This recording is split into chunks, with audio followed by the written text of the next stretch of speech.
This might sting a bit.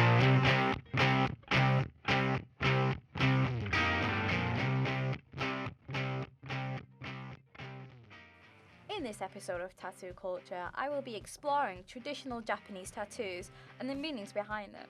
But first, I want to look into the history and culture of Japan and see how Japan's early life and culture link to the meanings and stories behind some of the most common traditional Japanese tattoos.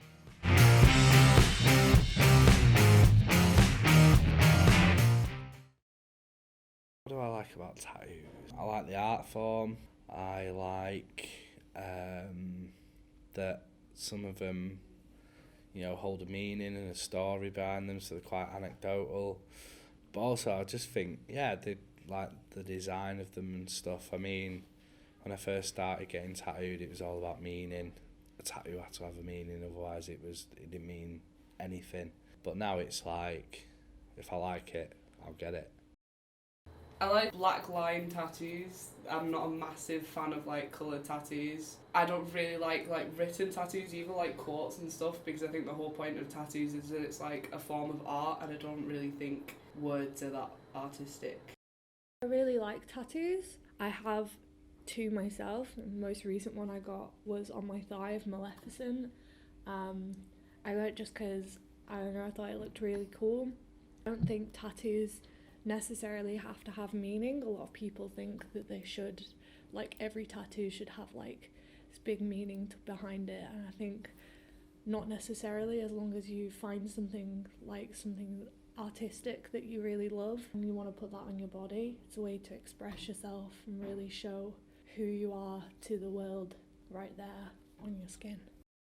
What I like about tattoos is how it allows people to portray what they like, what their personal interests are, and their emotions on certain aspects of life or various cultures. I like how they, in such a small thing, can represent so much, and how to each and every person they're different, and how no tattoo is the same, because it has different meanings to different people.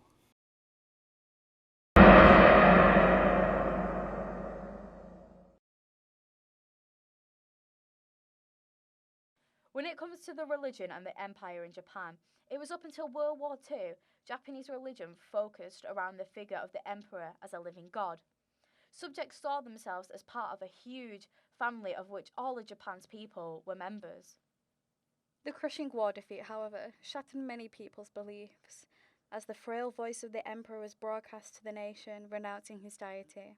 The period since has been a secularization of Japanese society, almost as dramatic as the economic miracle which saw Japan's post-war economy go into overdrive.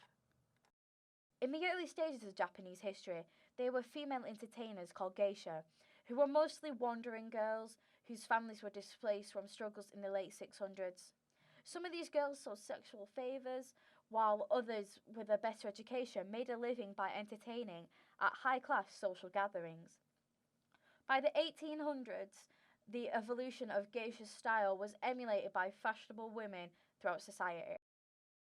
Sport in Japan is something that has been popular for thousands of years. Deeply rooted in Japanese culture, sumo has a history of over 1,500 years. Legend has it that the very survival of Japanese people balanced on the outcome of a sumo match between the gods. And indeed, sumo originated as a form of Shinto ritual. Though it has developed into a professional sport, elements of these rituals are still apparent, from the use of salt to purify the ring to the shrine-like roof hanging above. When it comes to Japanese tattoos and their symbolic meanings, it is always important to know and understand their significance before getting them. For example, the koi fish generally relates to good luck and fortune.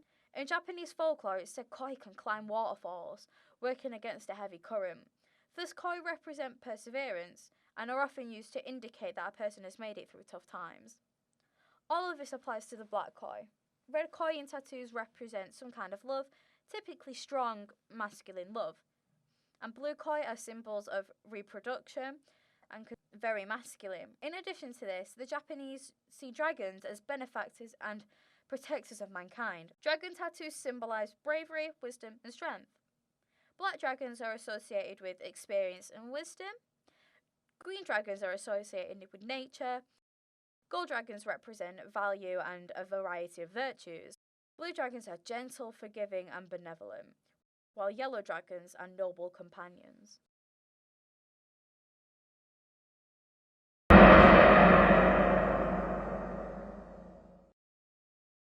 So the two colours are encapsulated in waves, maybe. So is it meant to be kind of in essence, a yin-yang sort of thing? Maybe we should just have like two colours. One can be partially obscured by waves, and one could be in its full sense.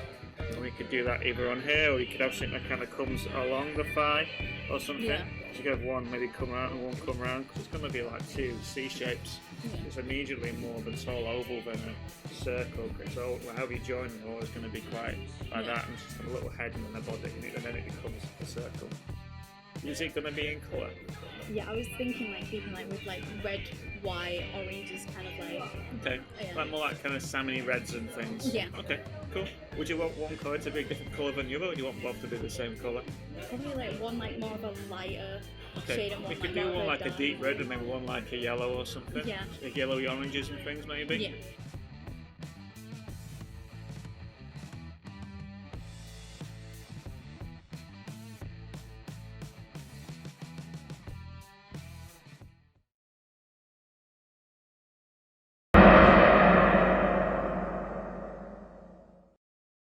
Even though tattoos are popular in Western countries, in Japan it's frowned upon and even illegal to have them on display, especially in places like resorts and bathhouses. The reason behind this stigma is the Japanese criminal organization, the Yakuza.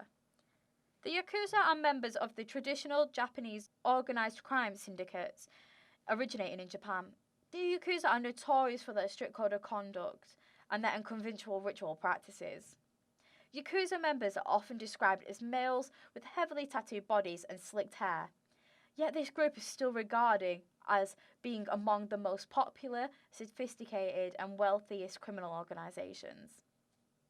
With the rise of Yakuza movies came a public fear of tattoos.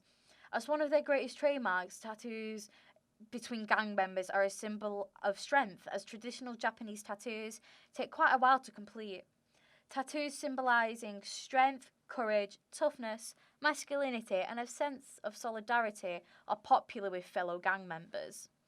With the rise of the Yakuza population and of criminal activity, negative associations between the two began to arise due to long-standing beliefs of tattoos and criminals. Thank you for watching this episode of Tattoo Culture. Tune in next week where I'll be talking about new school tattoos, and I'll be looking into some of the most famous new school artists, such as Clean Rock One, Kelly Dottier and Jessie Smith, and how different new school can be to the individual artist.